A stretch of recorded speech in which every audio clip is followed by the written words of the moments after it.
Good evening all and welcome. Just quick message before the video begins. I have a cold, I've waited a few days to try and make a good video without sounding like this, and I do sound better than I did the other days.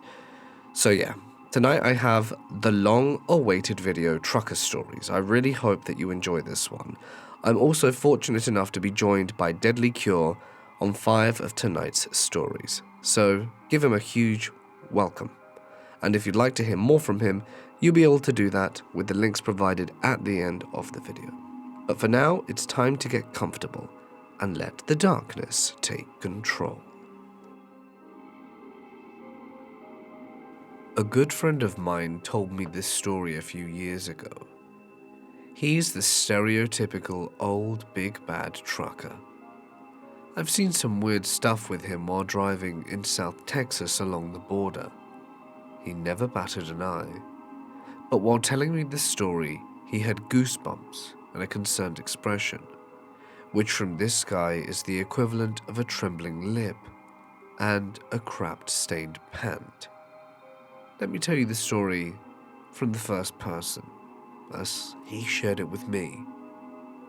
Years ago in the late 90s, I was on my way from the house, Central Texas, heading to Laredo to pick up a load. It was early morning, around 4 a.m., and I had just come off a string of days at home, so I know I wasn't tired.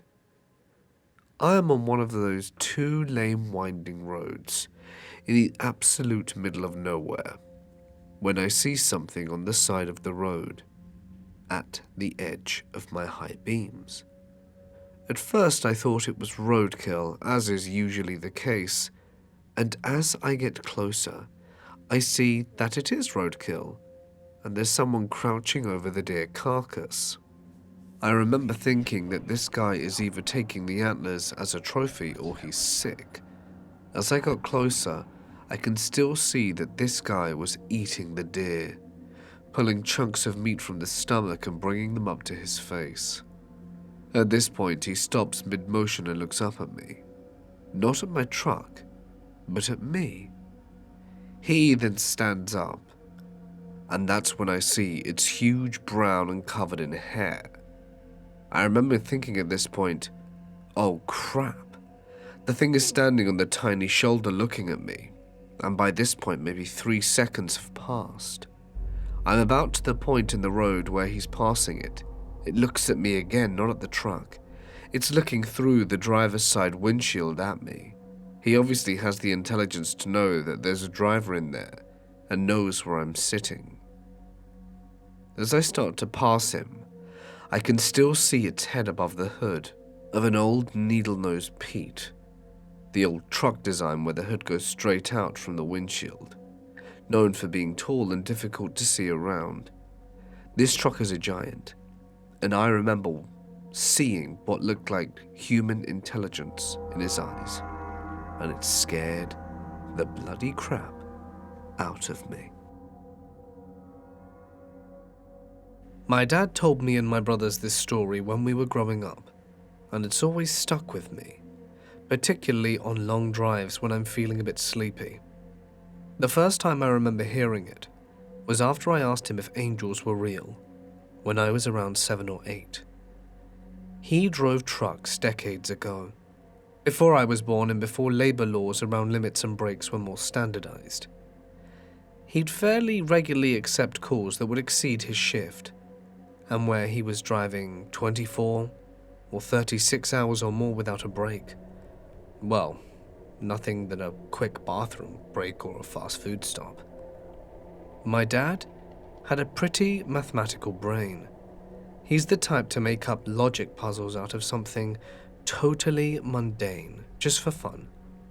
Whenever we were driving around town, he'd regularly ask me things like, how long would it take us to get from home to the store if we were doing 30 miles an hour but had to stop for 5 minutes in the middle because a family of kittens were crossing the road?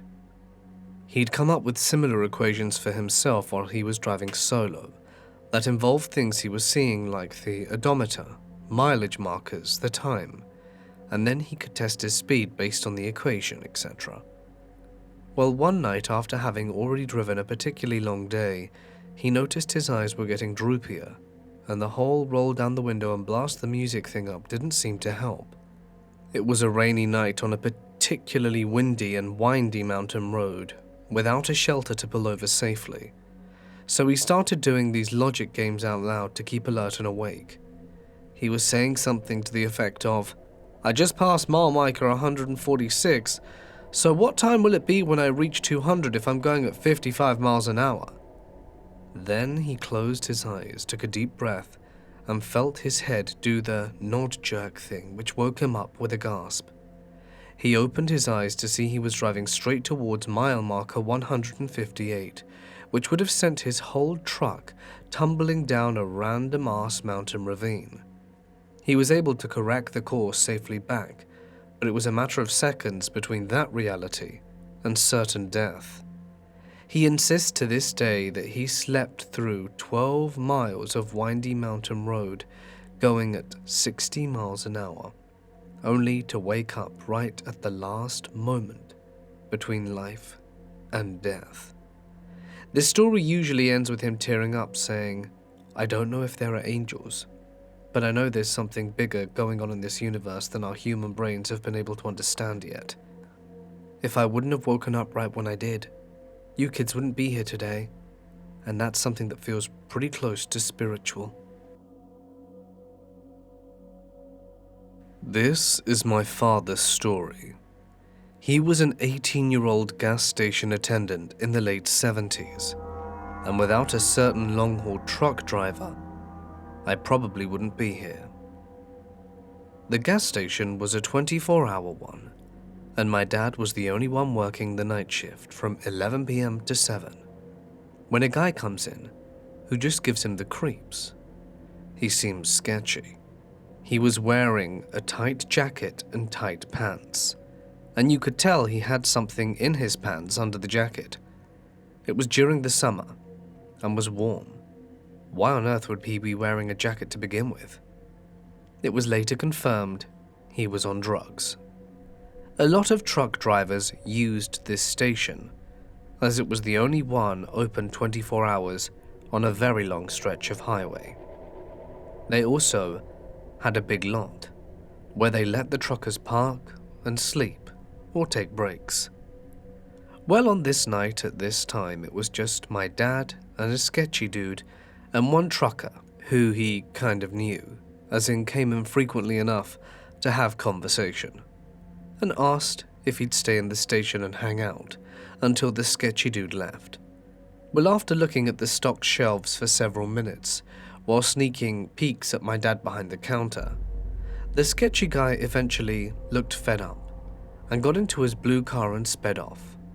Cool.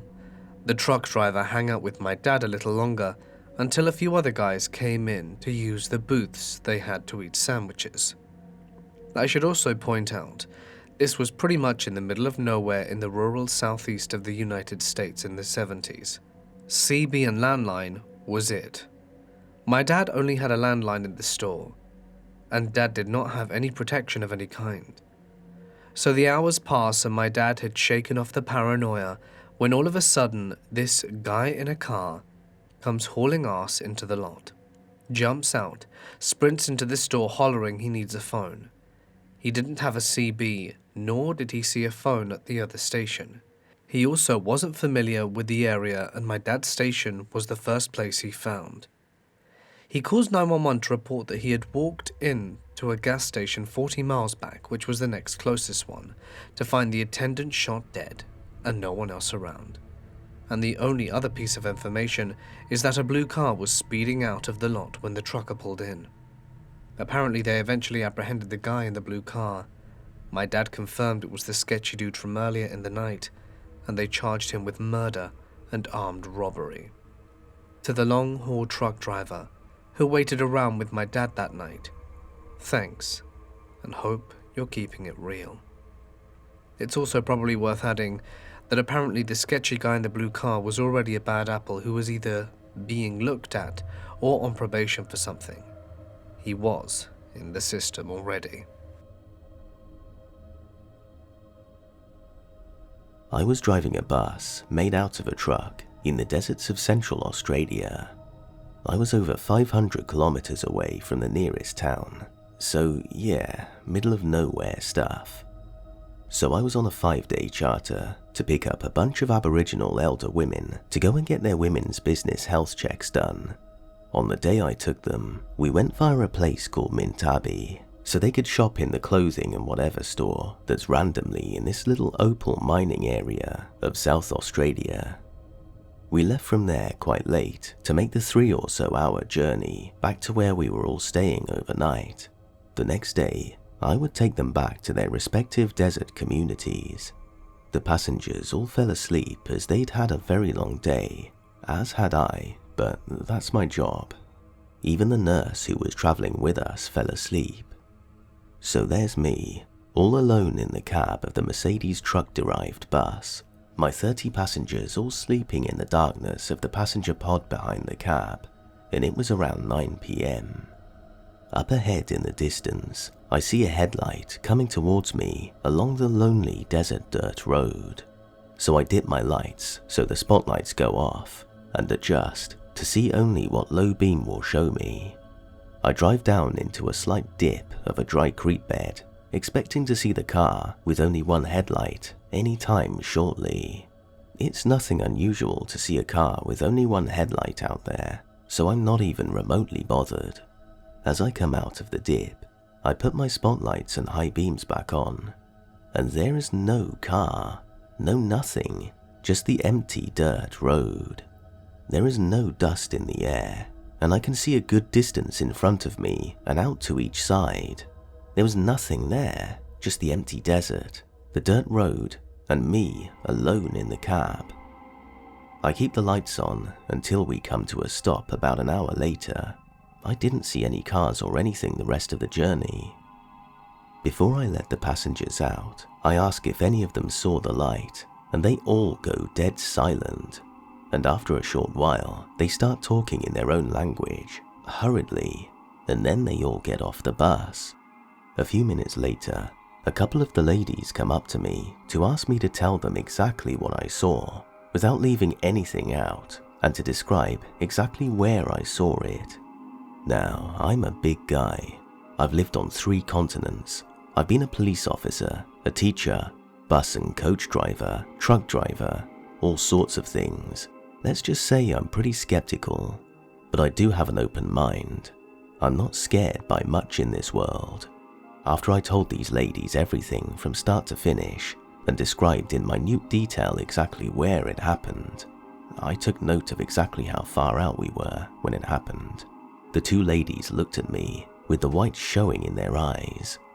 They looked spooked, and they said, and I'll never forget the way they said it, I got on great with the indigenous people of Central Australia, and I trust that I know when something rattles them. They said this, "Driver, we are so lucky that you didn't stop, because if you did, no one would have seen any of us again. We'd all be gone." I asked why, and they shook their heads and said to not talk about it, because it had scared all the ladies. I'm sure many people have heard about the Min Min lights in Western Queensland. Well, whatever these ladies knew about whatever I saw in our location, they were convinced that it wasn't something you wanted to meet in the desert at night. I only ever saw this once. I only saw it for maybe a minute, and it just looked like a car headlight a couple of kilometers away up the road. But I'll tell you what, if the ladies that come from this area and whose people have survived in this desolate, remote part of the continent for 60,000 years are worried to the point of all being scared, I certainly don't want to mess with whatever it is. I'm gonna share some stories from my days as a trucker. I've got some good ones. The first one happened when I was going on I-75 in Georgia at around 3 a.m. I see this bright light maybe 2 miles behind me. Not only is it super bright, but it's on the interstate and it's hauling ass. It's big too, and it's moving faster than anything I think I've ever seen. Now, earlier that day, I had called a guy who taught me how to drive, and he's really superstitious about life on the road. He would tell me stories of how a green apparition chased him in Florida when he was pulling too many miles, all kinds of stuff. I was really spooked from that conversation earlier, so looking into my mirror and seeing this giant light flying towards me made my whole arse clench onto the seat. This thing closes the distance between us and flies past me, probably doing 120. I had the windshield down as it went past, and I felt this massive amount of heat when it passed me. That's when I could finally tell what it was. Get this. It was a hay hauler, a truck that hauls a trailer designed for hay, and the entire load of hay in the back was on fire. I jumped on the CB and screamed, "Driver, your trailer's on fire!" The driver comes back in a surprisingly calm voice with, "Ah no, I'm just letting it burn off. I figure if I go fast enough I can keep my cab from getting burnt." Never figured out what happened with that one. On to story 2. I got my CDLA in 2003 and was immediately hired by a company called PAM. They pay garbage, but it was a good place to cut my teeth as a greenhorn. Once you get your CDL, the company that hires you sends you out with a driver trainer for a month to teach you the way of the road, and my trainer was a guy called Charlie. I mentioned him earlier, a really superstitious guy. Charlie was a maniac.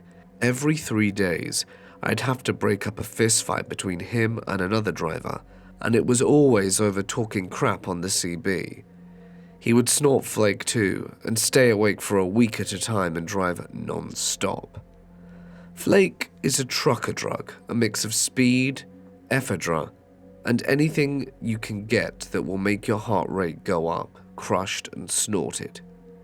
Then he would go home, fall asleep for a day or two in his chair, and crap himself. His woman didn't care, her house and bills were paid for, and she didn't need or want anything. Oh, he had no problem getting BJs from lot lizards either. He even offered to get me one on my birthday during the month I was out with him, at the Travel Centers of America in Roanoke. They had this all-you-can-eat steak dinner. He got me that, and was trying to get me to accept a BJ. I just said, "No man, that's not for me." Lizard being the colloquial term for a truck stop sex worker. They are honestly very low rungs on the ladder. I'm just trying to tell you how gross Charlie was. Fast forward to the end of my month as a trainee. I'm in Jacksonville, Florida at my home terminal, and I'm gonna have my final test to see if I'm worthy of going first seater. That's what they call it when they let you go on your own truck. What they do is they get another driver who doesn't know you, put you in the truck with him, and he has to go through all the motions, driving, backing, and everything. One of Charlie's buddies was there. His handle was Slowhand. I can't remember his real name, and Charlie was like, "Okay, driver, you're gonna get your first seat test tonight. Are you ready?" "Yep," I say. He has me disconnect the tractor from the trailer and myself. Charlie and Slowhand drive to the Applebee's. Strange, I thought I was gonna get my test. "Don't worry, driver, you'll get it after this." It was at this point that Charlie and Slowhand started getting messed up. Charlie liked margaritas and he started slamming them along with Slowhand. We had a meal, and about an hour and a half goes by and these guys are smashed. We go out to the tractor and I hop in the driver's seat and Charlie goes, "Okay, here's your test. All you have to do is get me and Slowhand back to the terminal and you pass." I'm like, "Sweet. It's probably a 7-mile shot with no trailer, piece of cake."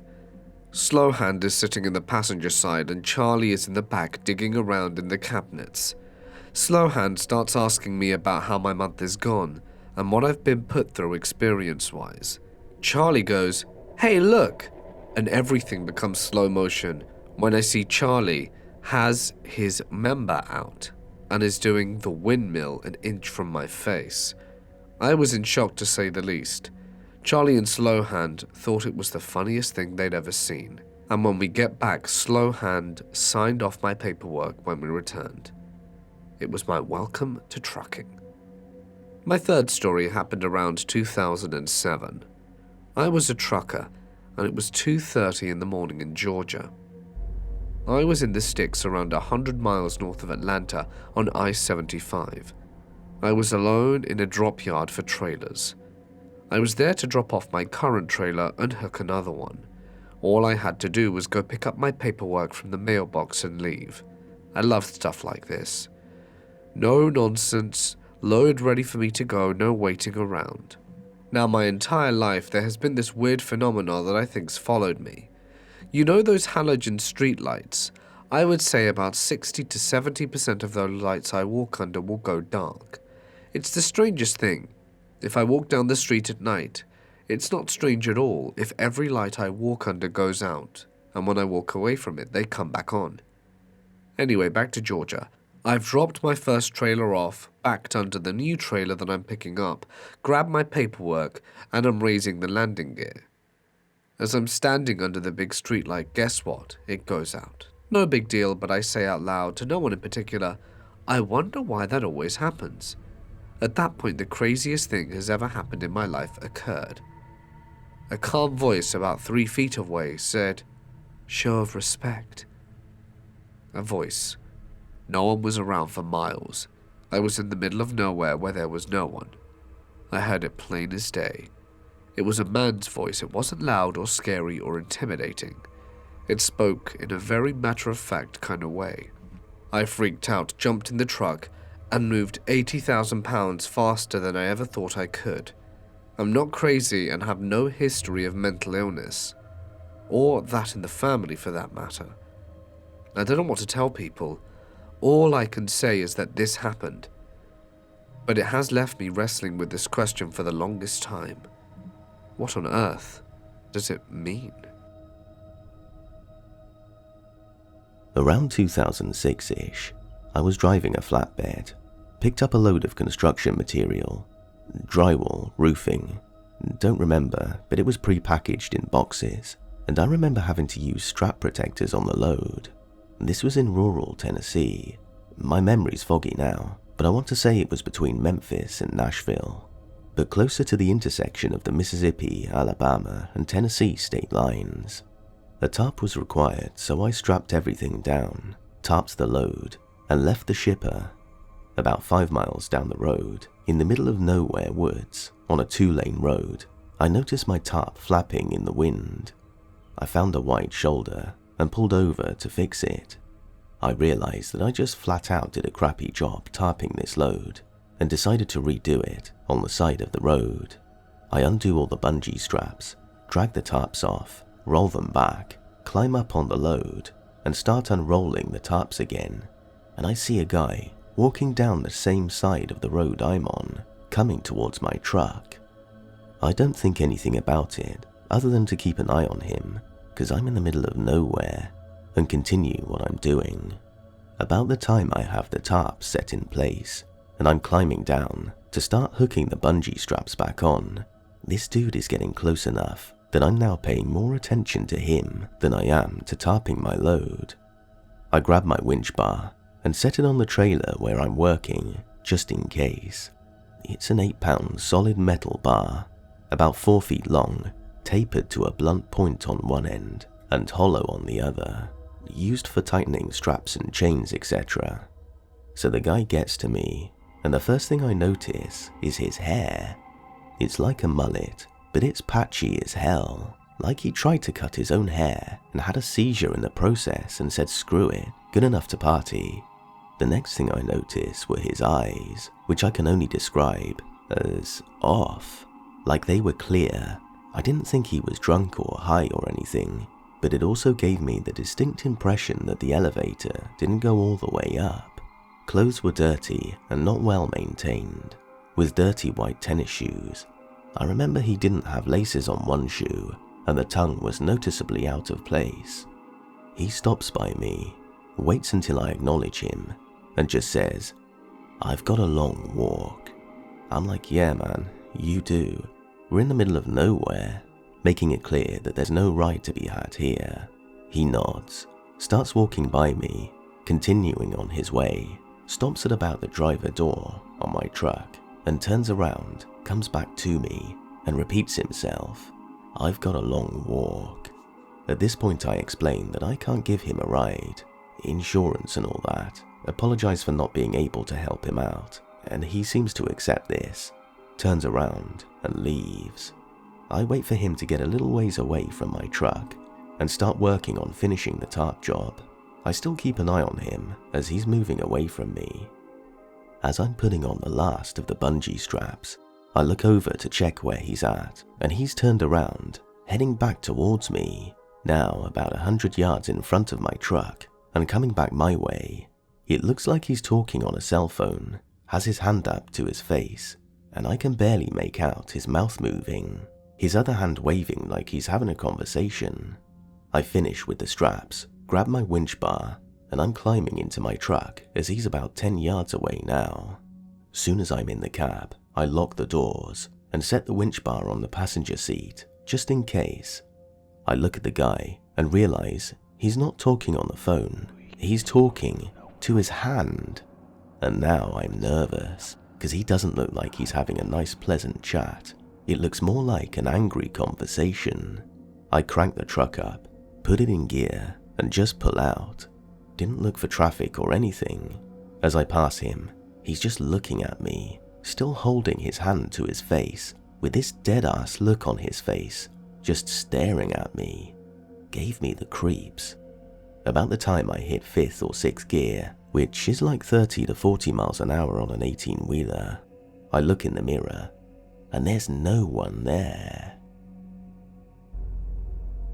Myself and 2 friends had to drive from Laredo, Texas to Baton Rouge, LA one night, in my Ford van. It was around 2 a.m. There was a particularly long and dark section of the highway just outside Laredo with no buildings, towns, or lights for about 50 miles. I was in the right lane coming up on a truck and pulled out into the left lane passing me. As I was slowly overtaking this long truck, my peripheral vision caught a sudden movement of this big truck towards the right shoulder. I saw the truck was swerving to avoid hitting a person dressed in all white face, whose arms were folded across the chest, and eyes were very closed as they walked across the highway. I swerved to the left and barely missed this ghostly-looking person with my passenger mirror. I can still remember seeing the eyes were closed. That's how close we came to hitting this person. I was driving in Iowa, and a deer ran out in front of the 18-wheeler in front of me. I saw the truck swerve, then bump. Bodies do a funny thing when hit. The carcass of the deer ripped apart from the impact, but that is expected. The weird thing is the flesh and skin on the deer shredded, sending chunks flying and ripping up into the air. It slid around on the road, pieces all over beside the main chunk of body. It wasn't very bloody, just surreal. I looked in my rear view, and we drove off as you could see the blood begin to pool. It was weird there wasn't so much until 15 seconds or so after the impact. This happened to me a few years back on a random country road in Tennessee. Pitch darkness, and the only thing around were fields, hills, and me. I'm getting real tired, since the day before I just flew from Washington to Atlanta. I was driving from Atlanta to northern Indiana, and out of nowhere I see a dog, and in the grass. And normally this is fine, but its eyes weren't glowing from my headlights, which for some reason made me feel very unsettled. Next thing I know, it charged for the tire of my trailer, snarling and barking. Thank God I didn't hit it. But when I looked back, it was gone. As bad as it sounds, even if I had hit it, I probably wouldn't have stopped because I was in the middle of nowhere with no cell service. I've heard of stories of people finding some ways to get people to stop their commute in the middle of nowhere, just to rob, hurt, or even kill the driver. It was midnight, and there was no way I was going to take any chances. A couple of years ago, I was running through the Plain States, It was about mid-afternoon. I'm hauling ass on I-80 because I gotta get something to Utah in a hurry. For anyone not versed on the interstates in the Plains state, they are very flat and very boring. While driving this very flat and very boring part of I-80, I get a whiff of burning tobacco. I hadn't smoked in over a year at this point. I had ozoned my tractor cab. I knew that smell wasn't from me or my stuff.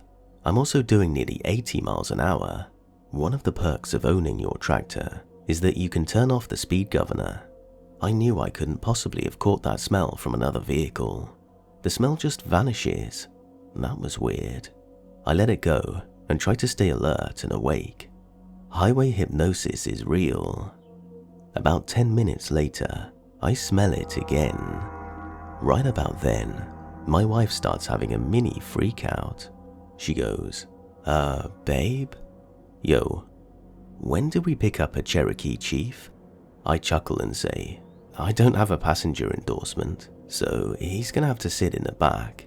He already is. Come again? There's a Cherokee Chief looking guy sitting on the top bunk. What the hell are you talking about? Just look back here for a second. To entertain her, I looked. I shouldn't have looked. There's this guy, big ass headdress, wearing a bearded breastplate, buckskin leggings, the works. I go, what the hell? See? I think we need to stop for a bit. I'm hitting the next rest stop.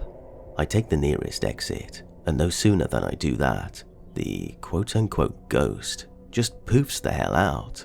Tobacco smell again. It was more of a, that was weird and freaky, than actually dangerous or threatening. One does not expect to get a second passenger while moving at 80 miles an hour. I also started keeping a full thermos of coffee in the cab. I want to say it was highway hypnosis, but my wife wasn't driving. There's no way it would have affected her. I was at a truck stop in Arizona.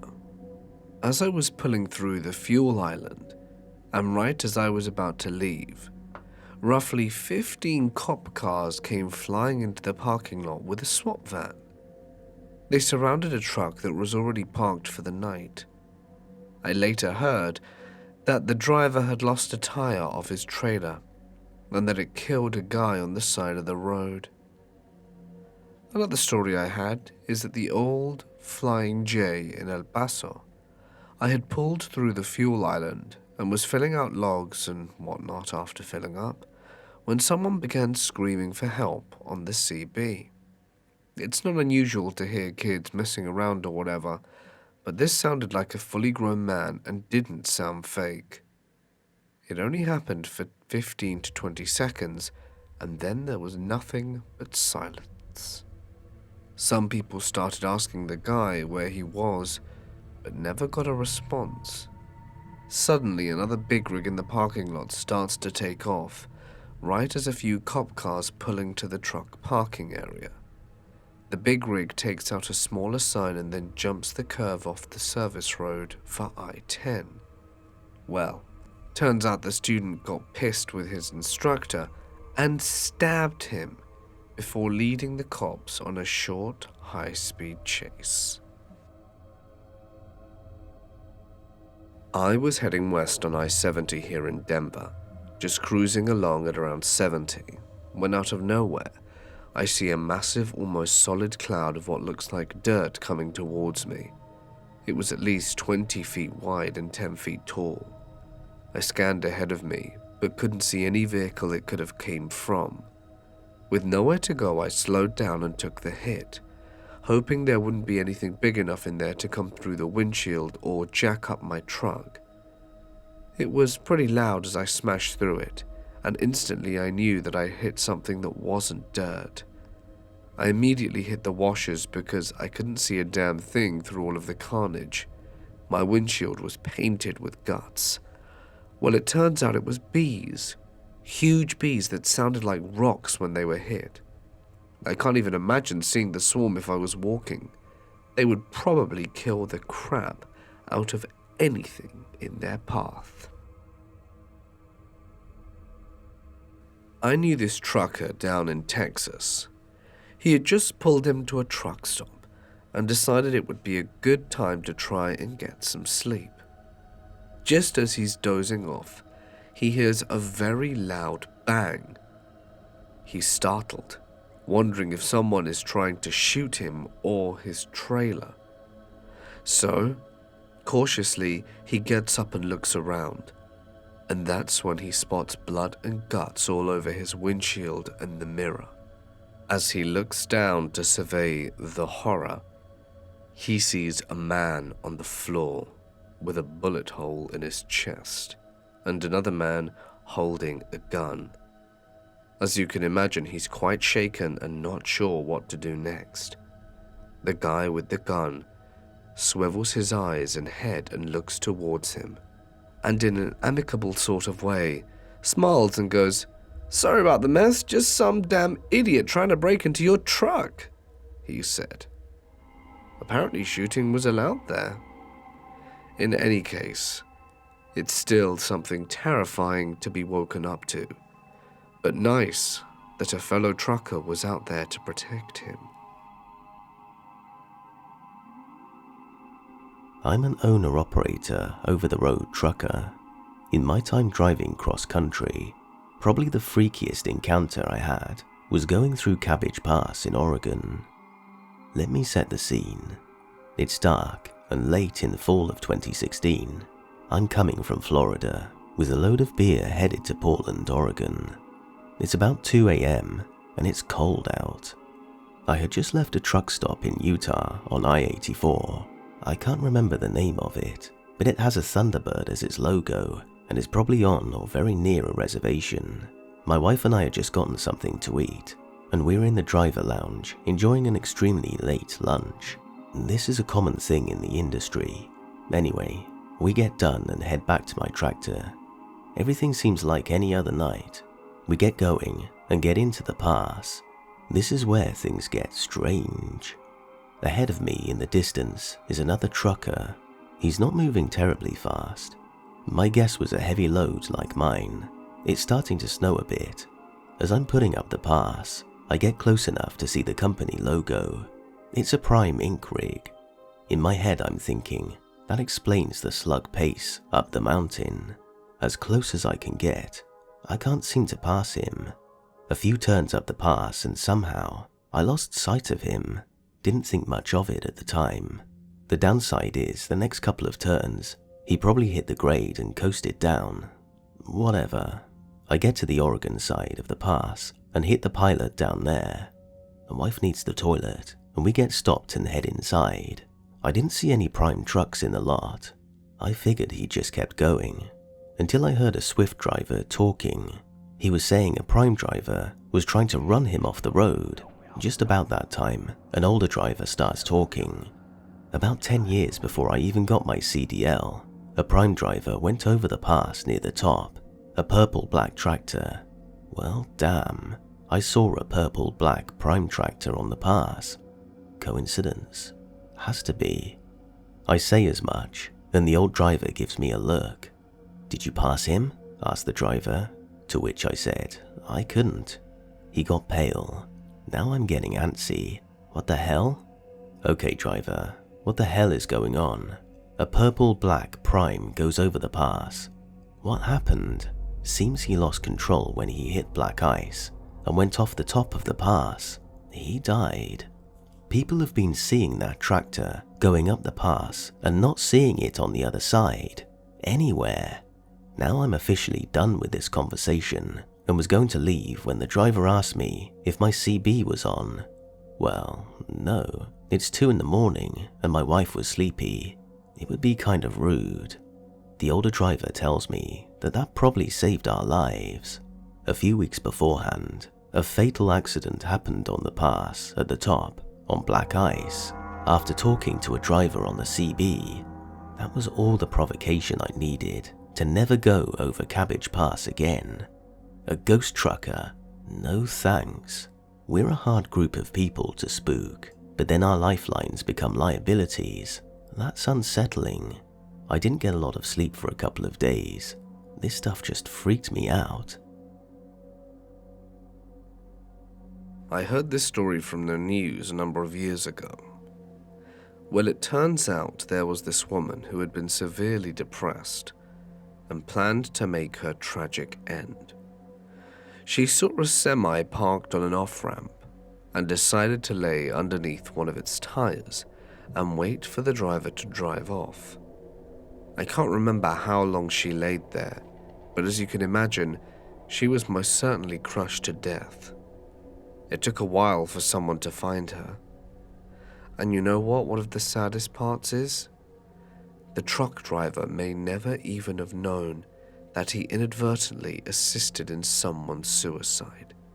It's honestly a horrible thought, but perhaps for the best, because I've heard other stories of people who have taken their lives, and when the person who inadvertently and unintentionally assisted with their suicide, they often feel incredibly bad and guilty, and it's not something that anyone should have to live with. It was about 2 a.m. passing through rural Texas, making a heavy machinery delivery. The route I was taking to this farm was through rural Texas. You know, the type you see in movies that involve a farm in the middle of nowhere type stuff, and a house every 2 miles type deal.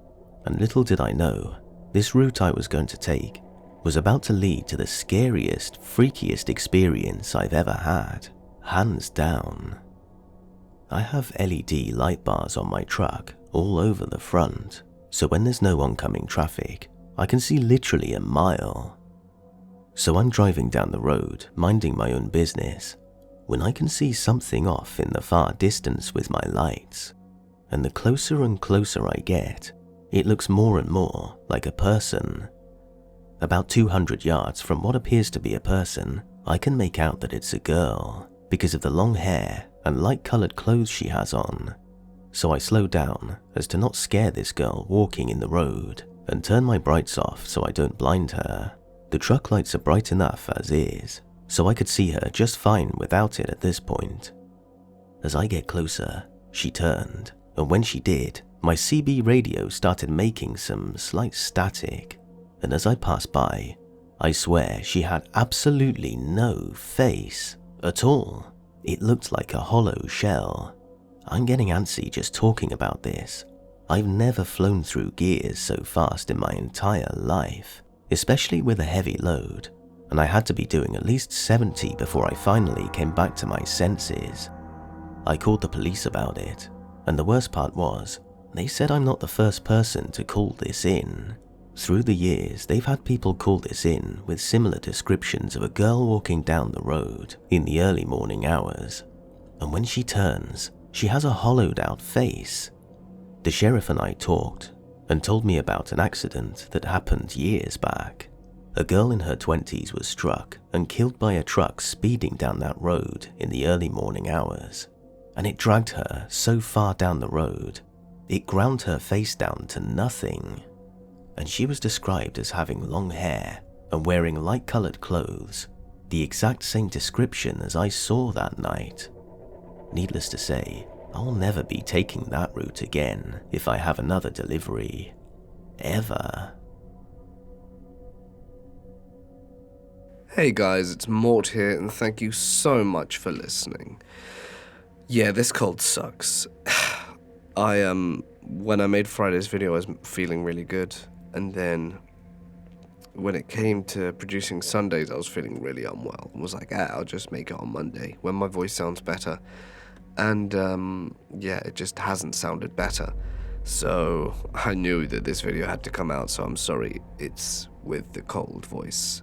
I did try and do it over just over like a day or two to see if my voice got better, but it just hasn't. If anything, I feel like it sounds a bit worse.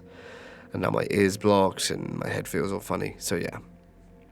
Of course I will rest up and take it easy, but I needed to get this video out. I didn't want to let you guys down. So there you have it. I'm hoping Friday's video sounds a bit better. I'd also like to thank Deadly Cure so much for joining me today.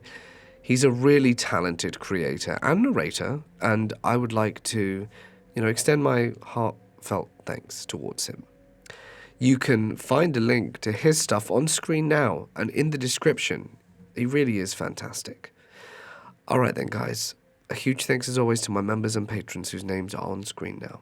You guys are amazing too. Thank you so much for the support. I'm going to wrap things up here though and give my voice a break. Stay awesome, and I'll see you in the next one.